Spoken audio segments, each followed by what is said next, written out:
This episode of The Minimalist is brought to you by nobody, because advertisements suck. The Minimalists. Hello, simpletons. Welcome to The Minimalist Podcast, where we discuss what it means to live a meaningful life with less. My name is Joshua Fields Milburn. And I'm Ryan Nicodemus, and together we are The Minimalists. Lately, we've been thinking a lot about what minimalism will look like after this moment of uncertainty. Is there going to be a movement of Neo-Minimalism that forms in the wake of this reset? That's what we're going to explore today. What is essential? What is excess? What's a meaningful life? Many of the questions are the same, but are the answers different? And many new questions are forming. Will yesterday's answers help us, or do we need to find new answers?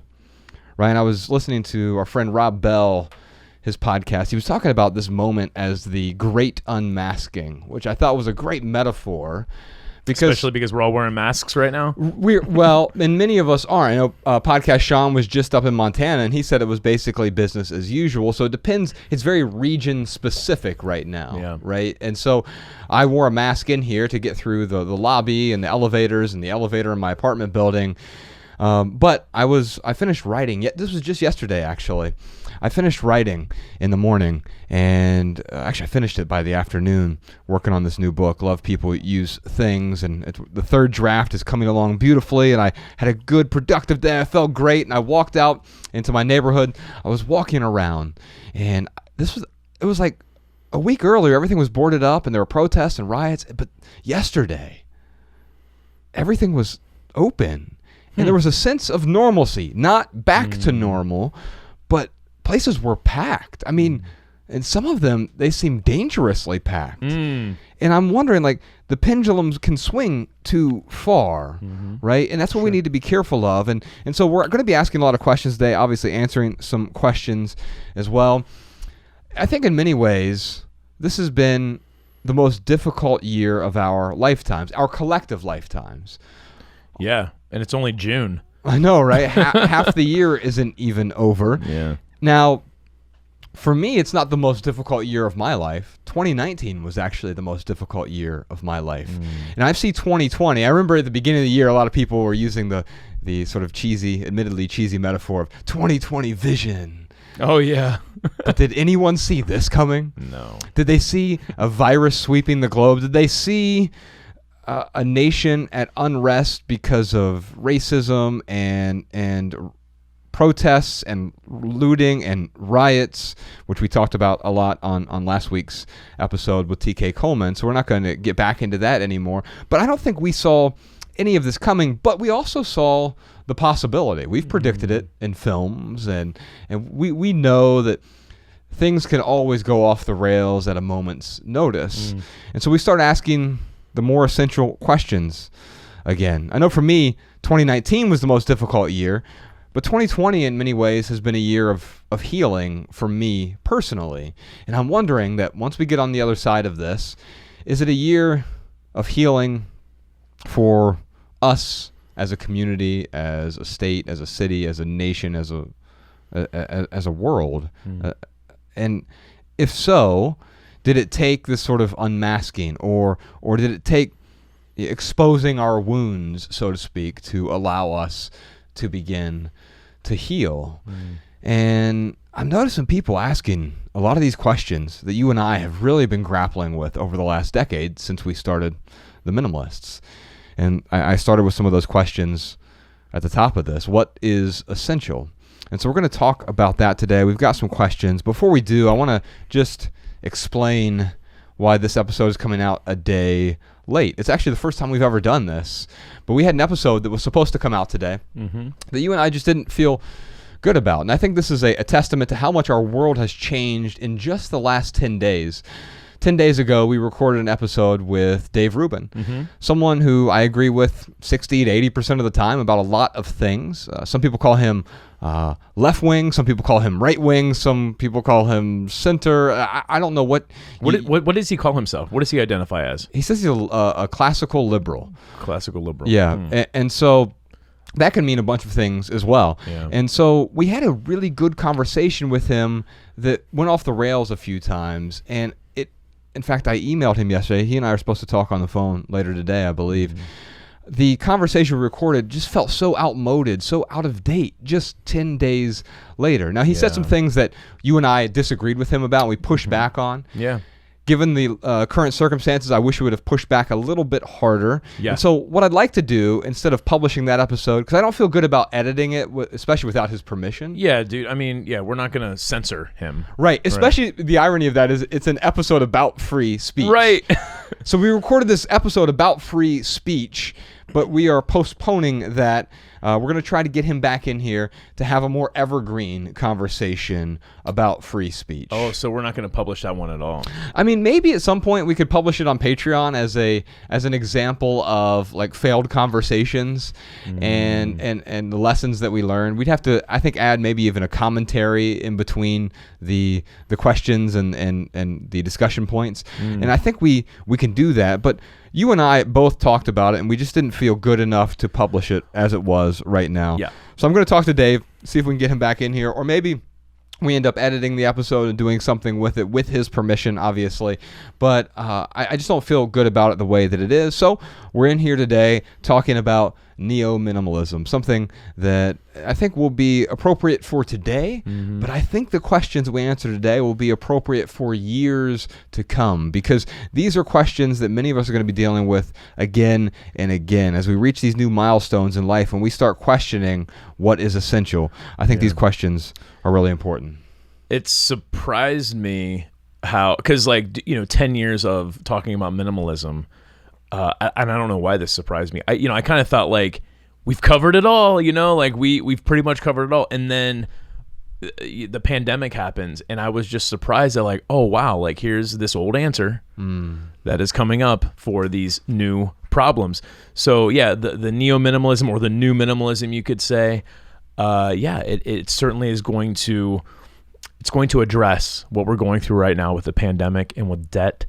And it's funny how my sister, God love her, actually, you know what? I don't want to talk about her personal stuff. Let's just say that she got into debt right before the pandemic. Oof. And I really tried to talk her out of it. Right. And now she is, she's got to worry about that now. I mean, luckily she's back at work and everything's okay. But it's just like this stress that she's like, oh, Ryan, like she's like, God, I should have, maybe I should have paid attention to what you were saying. I talked to Dave Ramsey about this. We did a quarantine conversation with Dave Ramsey for our Patreon folks. And it was just this 15-minute conversation I had with him. But I started off by saying, how many years have you been telling people they need a budget, and now they're finally figuring it out during these hard times? And we're dealing with this three-legged crisis right now, Ryan. There is, of course, the virus, which is still out there, and there is the financial crisis. One might even say depression. It's certainly going to be a recession. It's so weird how the economy has bounced back so quickly. Well, as far as stock market goes, that's not the economy, and though, 401ks. Right? I guess I'm just surprised at that is an indicator of the economy. I heard Crystal Ball on the Hill call the stock market a graph of rich people's feelings. That's too funny. But yeah, I mean, we've got, an IRA and some savings and stuff. So I haven't been keeping too close of an eye on it because it's like kind of depressing, really. But the fact that it is an indicator of the economy, it is an indicator of what's going on. And the fact that that indicator is up as much as it is over the past 2 months, actually kind of tells me something's wrong. Right. Well, again, so most people don't participate in the stock market. Right. What is it? 20% of people? Yeah, it's less than 20% of people participate in the stock market. And we're talking index funds, or we're talking individual stocks. Is that correct? Right. Now, most people, so Fidelity did this thing about the people whose accounts perform the best. This is a really fascinating study that they did. Were their customers who forgot they had a Fidelity account? Oh wow! Because it's set it and forget it. Like, that is the best investment advice, unless you're a day trader, which you spend all day trading individual full-time stock. job. Right, exactly. But so 401ks and IRAs and those things, that's money in stock, whether it's mutual funds or whether it's index funds. Correct. So what I'm hearing you say is that less than 20% have mutual funds, index funds. Any stocks of any sort. So yes. 80% of people are basically not putting their money away in any kind of stock for retirement. That's correct. Wow. Yeah. And so those numbers change quite a bit. And so you may have a 401k account that you contributed to once, but if you don't contribute to it regularly, then you wouldn't be considered participating. Oh, in it. okay, I see. Yeah. So the set it and forget it folks are not, they're in that 80%. Yeah, so it depends on how they would measure it, but yes, if you just put $5,000 into an account one time, then they probably aren't going to count you for that. But if you're contributing regularly, on a monthly or annual basis, then you're going to be part of that. But the truth is that most people don't contribute to a retirement account. And although you certainly should, even a person who makes a minimum wage, this is what was staggering to me when I learned when I was very young. If you contribute $23 a week from the time you're 18, I believe it is, or maybe it's 21. I have this new stat in our next book, actually. Love people use things. And there's a whole chapter about our relationship with money in there. And the thing is, anyone can become a millionaire by the time they retire by contributing $23 a week, roughly. Up until 65. Yeah, 59 and a half, I think it is. Oh, wow. But yeah, I'd have to look at the math. It's all there in the book. In fact, it's so staggering that the editor was like, "Is this math true?" Like he had to double check it. Well, she was like, she was like, we have two editors, but the gal, she's young, and she was like, "Is this true?" I really, what I was learning is she was like, I think I should be putting more money into the stock market. She's so young. Like, now's the best time to actually contribute if you're young. Yeah. If you're old like me and Ryan, you have to contribute more money in order you have for to it to contribute $23,000 a week. Wait a minute. Sean, we're going to have to dock your pay. $23,000 a week. Okay, anyway, we have a lot of questions today. I know we've been maundering on a bit. Before we get into it, Ryan, there was one other thing that I wanted to talk about, but now it has floated off into the ether. Maybe it'll come back to me, but until it does, I saw you take a note on the back of your paper. Was it there? We were talking about the three crises that we have going on right now. Oh, yes. So we have the pandemic, the virus. Yep. We have the financial crisis. Yes. And now we have this crisis of inequality that has been there for a long time, but is really coming up to the forefront, whether it's racial inequality and also financial inequality, which those things are inextricably tied together as well. You can go back to last week's race relations episode to hear us talk about that in detail. But what I'm saying is we have three crises right now, but this episode is about crises in general and what happens after the crises. And here's the thing. The one thing I'm certain of is other crises are going to happen, whether it's a large-scale crisis like the pandemic, or you lose your job. That's an individual crisis, right? You have a health crisis like I had last year. That's a crisis, and coming out of the crisis requires course correction, and it requires healing. Yeah. And those are the things that I really wanted to talk about today. Yeah, it is like it's just the perfect storm right now, which a piece of me is kind of like scared of because, there's a lot of unknowns. I mean, I just saw a poll recently. It's like over 80% of people polled will say that America is out of control right now. And it's scary. But in the same token, I'm kind of glad. Have you ever taken a poll, though? No, I haven't. Who are these people that are polling? I've always wondered that too, man. What about Jordan? Have you taken I'm taking a poll right now. Jordan, have you taken a poll? Have you ever taken a poll? I refuse to be a part of it. Oh, good. Have you taken a poll? So I'm guessing. According to my polling, 0% of people have been polled, Ryan. Well, I know that they do a lot of polling data online, and they target on Facebook people to poll. So, I don't know if it's in person or what poll it's from. I forget the news channel that I saw this on.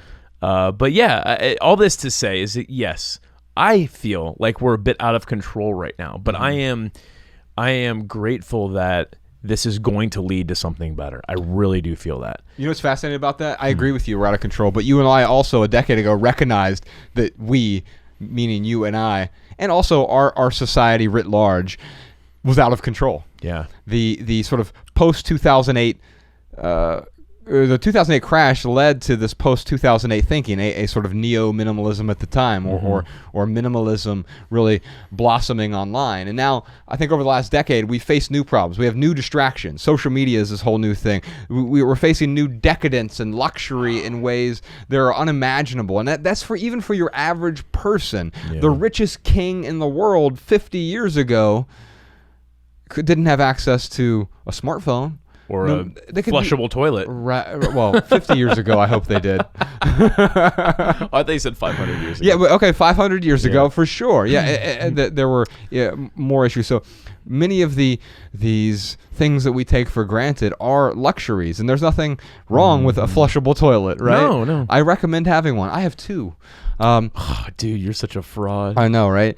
and so I do want to question the things that we use and the things we feel like we need versus the things that add value. So let's get into those questions right now. Let's do it. Christina in Sacramento has a question for us. I had a question about adding things to your wish list on Amazon.com. So I was doing really well for a month. I wasn't buying anything. I wasn't introducing anything new to my house. But then I started to need, just cleaning supplies or replacement items of things that I really, really liked. And I added them to my wish list to watch like a decrease if I was going to make a savings. So I would add a ton of stuff to my wish list. And then I'm finding myself purchasing a lot of those items because there's a notification that they're on sale or that the price has decreased since I added it to my wish list. And I cannot stop I'm obsessively looking at my wish list and adding things to my cart, and it's so easy just to press the place order button. And it's getting a little bit out of hand, and I could really just use a refresher, right? So for those of us who purged and really went through our stuff and was on a really good track and paid off our credit card debt, I'm at a loss now, and I just need a little bit of a tips or advice on how to get back on track. Christina, I've got real simple advice for Christina. Get rid of your Amazon account. You don't have to keep it out of your life, but she has an issue right now with the wish list, with Amazon, with spending too much time in there, with spending too much money, with hoarding, not with hoarding, but with starting a hoard. Yeah. If it's that much of a crisis right now, which it sounds like it's bordering on, get rid of your Amazon for a month or two. You know what's fascinating about this, Ryan, is this time of stay at home, I think has really exacerbated online shopping in a way because we've taken away the retail shopping. Yeah. And so I totally agree with you. The first thing I would do is get rid of Amazon for 30 days, or bare minimum, get rid of Amazon Prime. Yeah. Because you want to introduce some new friction into the process. Or delete your wish list. But you've got to change your state somehow, Christina. And yeah, I totally agree. Do something for 30 days to change your state and then maybe revisit it. But, another piece of advice is do not give out information if you don't have to. When you're liking things on Facebook, when you are adding things to your wish list, even in your search browser, they are collecting so much data so they can market to you because, Christina, they know that if they pull the right levers, they can make you do exactly what you're doing. For sure. And it's pretty good at detecting what you're looking at. Sean and I were just talking about this beforehand.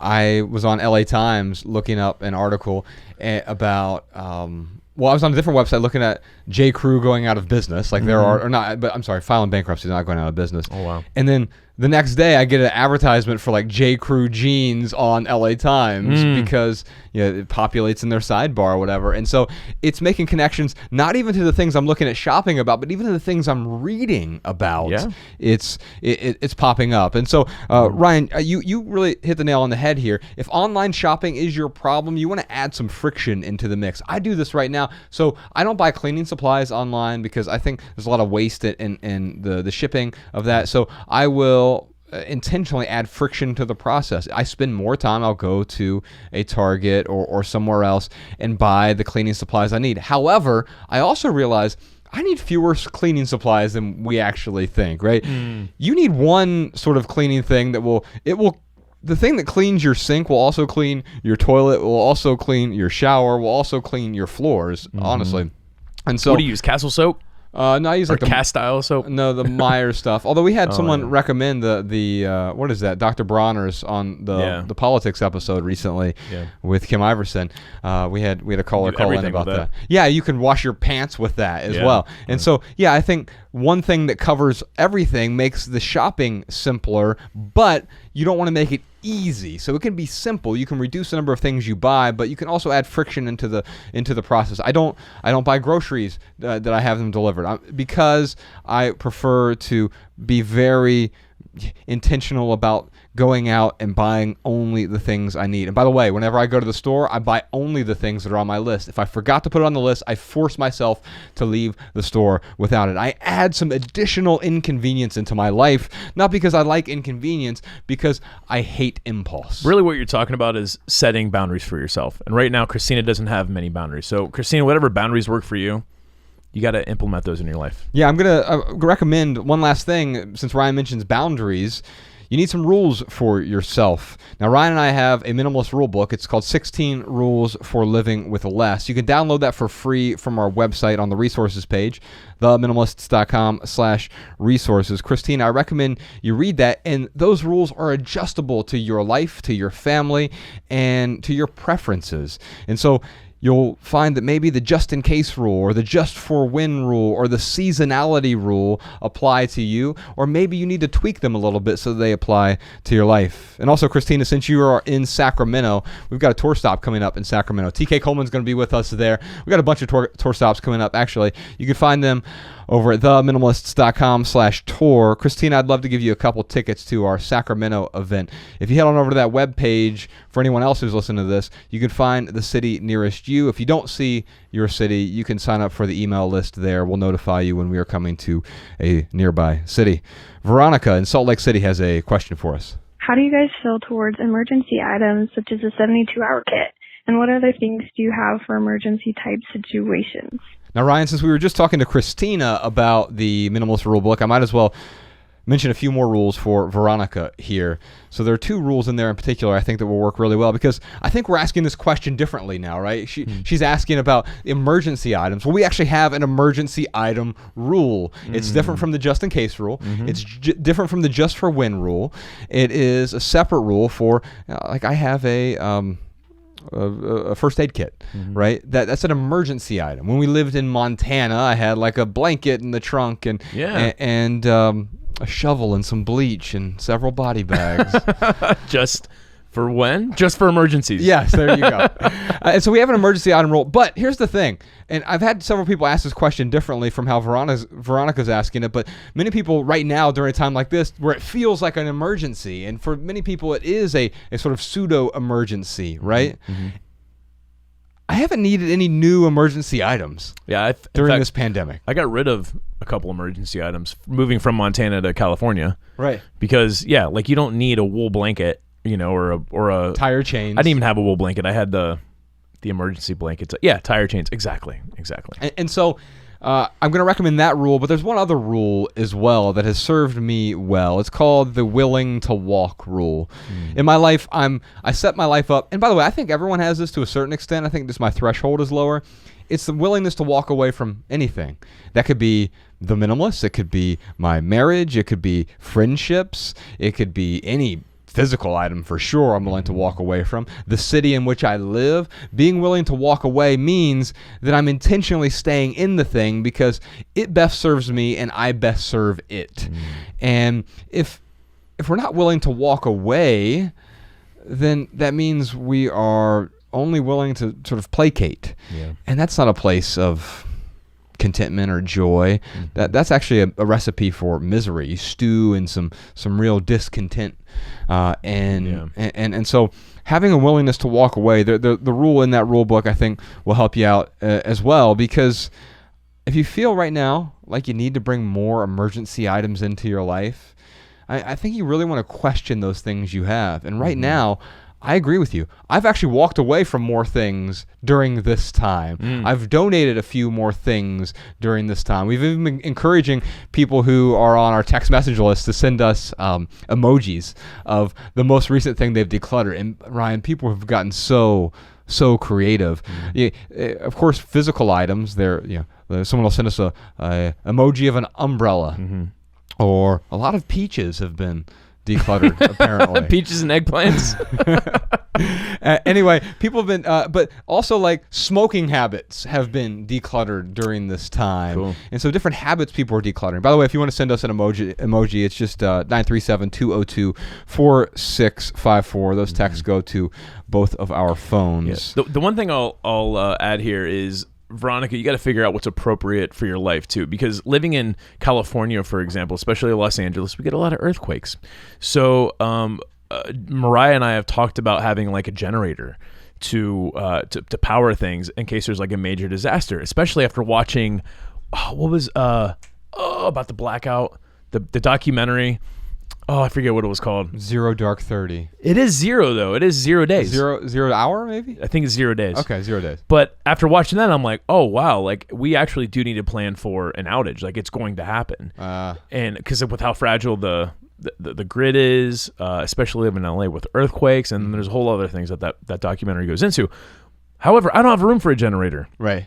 So guess what? I didn't get a generator. But if Mariah and I had a house and I had the appropriate space for it, I would totally get that. So Veronica, again, yes, have some emergency items, but make sure that you get only what's appropriate for your life. Right, and that will change depending on a whole bunch of different circumstances. I think the rule in the rule book will help you identify what those circumstances are. Ryan, what time is it? You know what time it is? It is time for our lightning round, where we answer your text messages. Text your questions and comments to 937-202-4654. Yes, indeed. As I said, those texts go to both of our phones, and we do respond to as many people as we can.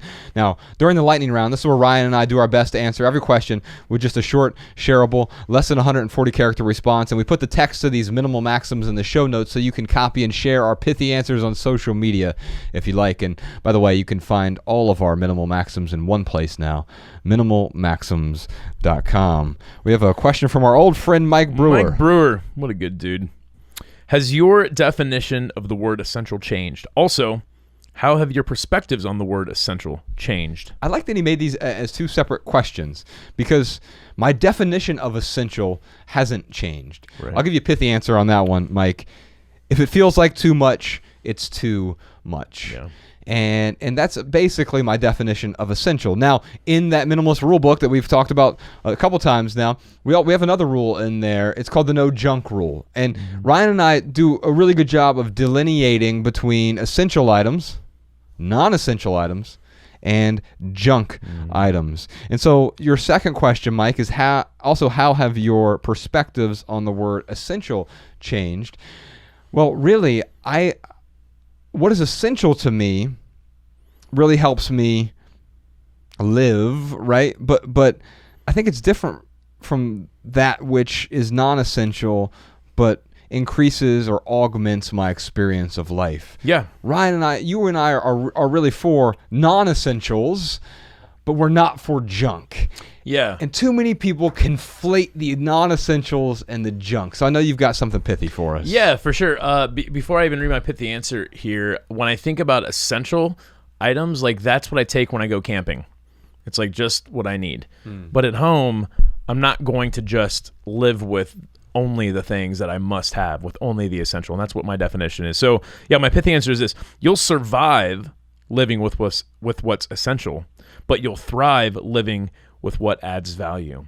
So just to your point, we do need some non-essential things in our life, because if you live with only the essential, you're living in deprivation. I think of a monk who eats, they have their robes. I mean, they got rid of their hair because they don't even, that's not essential. So they are depriving themselves intentionally because that's the lifestyle they choose, which is great.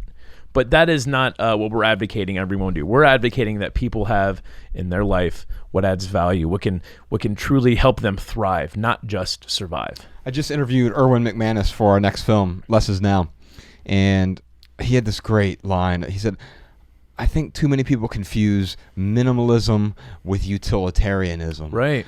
But I think that beauty is essential. Yeah. And I love that about his distinction there, because he doesn't want just items that only serve a purpose. He wants beauty in our everyday life through artwork and creativity, and also just through aesthetics.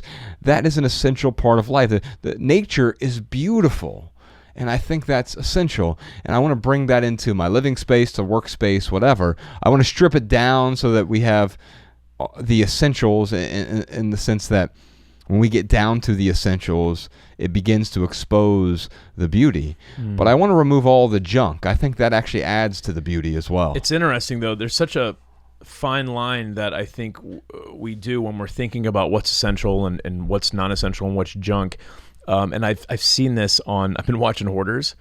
Talk about motivation. Like after watching Hoarders, I'm like, oh, Mariah, we need to get rid of like 50% of our stuff, because it makes me so paranoid, because I feel sorry for like all these things that people are holding on to. Right. But they get to the line that they're writing is, one example is there's a woman who she goes out and she trash dives, and then she sells stuff on eBay. And every time they try to get rid of something, she's like, well, you're going to need to pay me $20 if you want me to get rid of that, because that's what that's worth.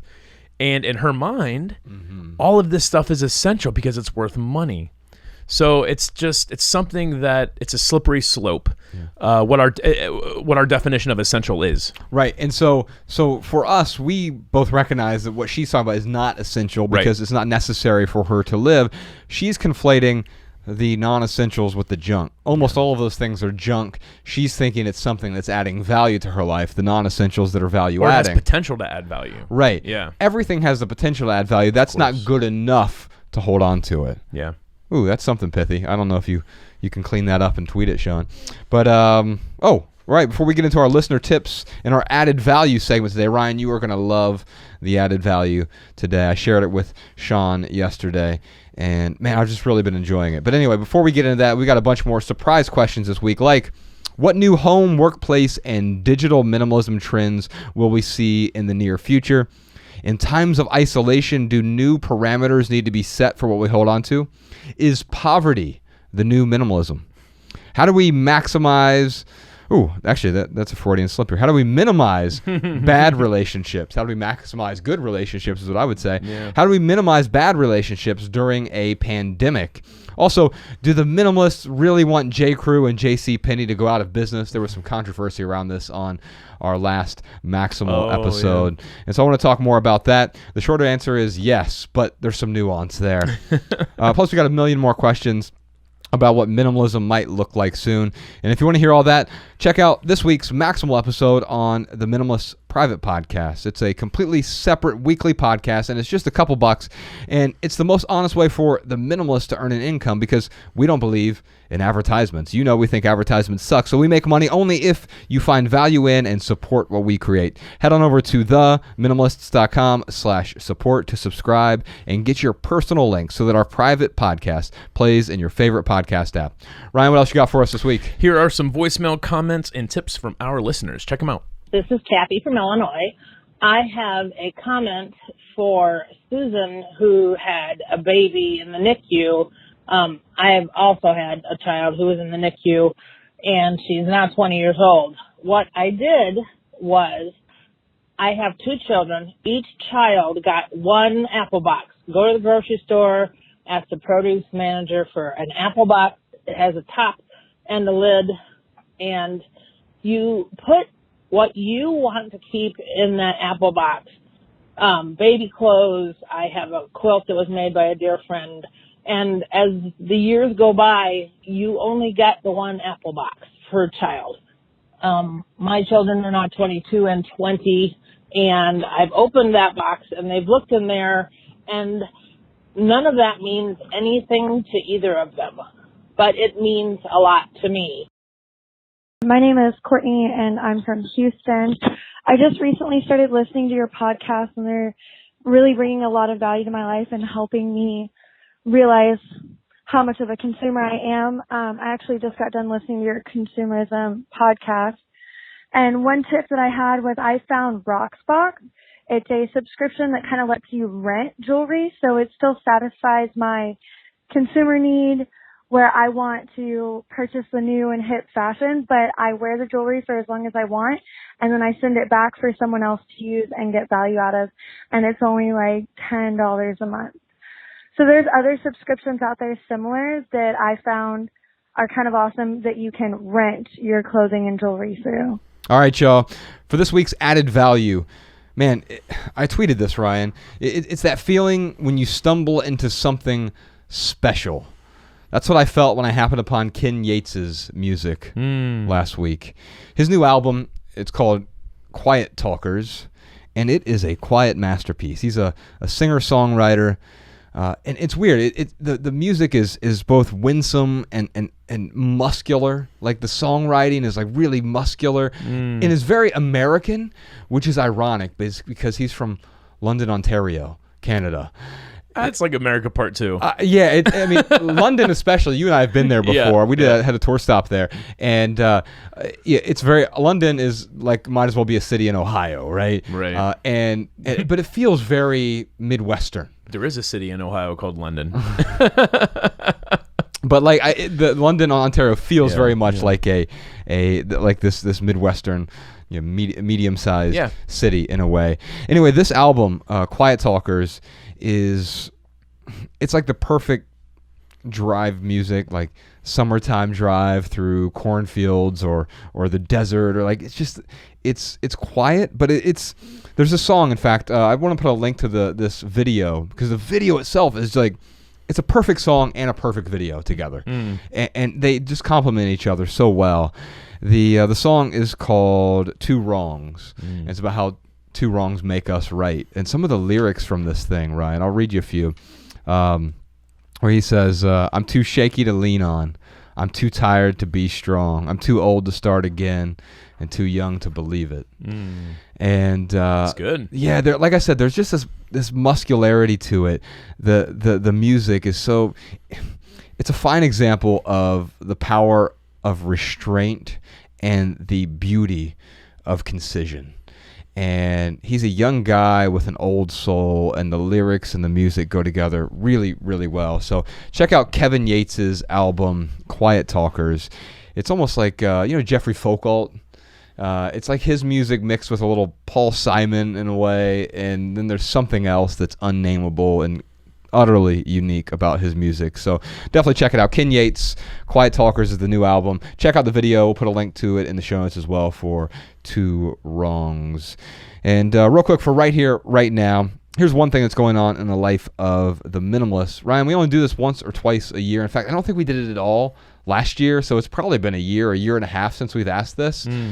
And because I hate when people, every single episode, make sure you rate and review us on... Like and subscribe. Right. You're never going to hear me say like and subscribe, ever.